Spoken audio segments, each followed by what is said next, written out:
In the last class, we tried to understand what is vertical communication.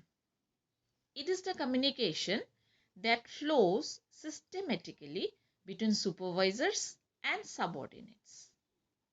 So it can take place in the upward also, and it can take place in the downward flow also. So I think with the help of this diagram, the definition should be clear by now that how vertical communication flows in an organization. See, at the top level, we have the managing director, then comes the general manager, then assistant general manager, then divisional head, after that supervisors, and lastly the employees or the workers. So communication might flow from the employee level up to the managing director level, or it might come down, just like orders, policies, decisions that are being made at the top level, that will come down through this flow, and therefore vertical communication is more often said to be a formal kind of communication in the workplace. Now let us discuss the advantages and also the disadvantages of vertical communication. Through upward direction of vertical communication system, the upper level of management convey their suggestions, complaints, and recommendations to the subordinates. This type of communication helps to maintain good labor management relations because there is a systematic flow of information under this communication system. So a good relationship can be developed between superiors and subordinates. It also helps to maintain organizational discipline. There is a chain of command in vertical communication system. So a sense of discipline may be developed among the employees.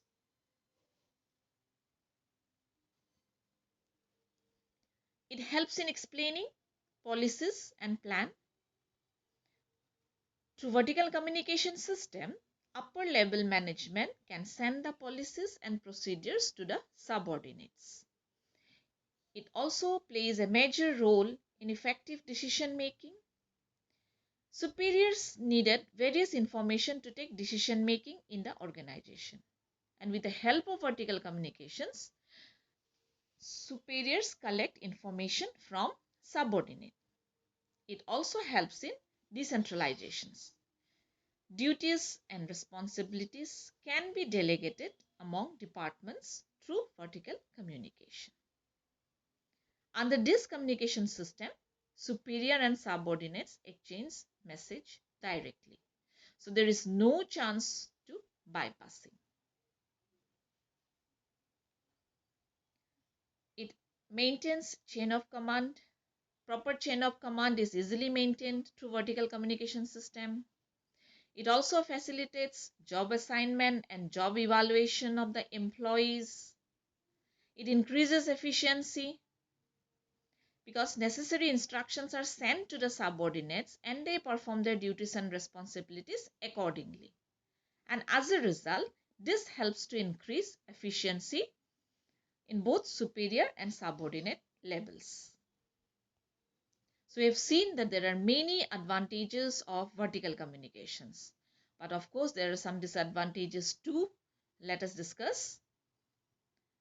This system is a delay process because it maintains long chain of command in large organization. So it takes long time to exchange information. If the boss role of direction is seen by doubtful eyes by the subordinates, the chain of command and discipline may be broken.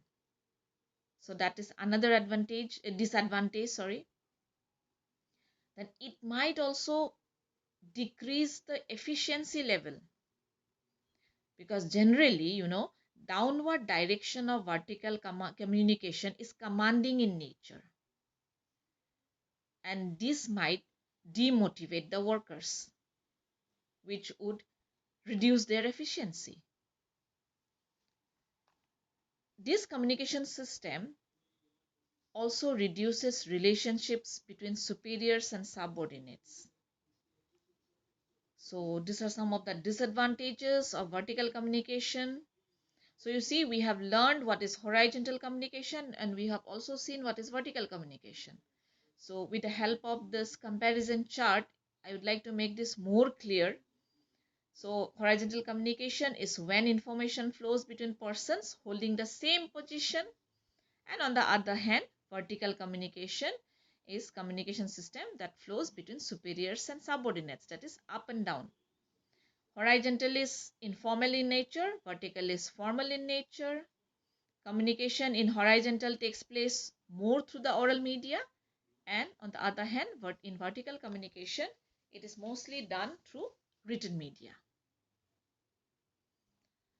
To continue with the comparison, in the horizontal communication, if there exists any hostility or rivalry between people of the same rank, information has high risk of being concealed.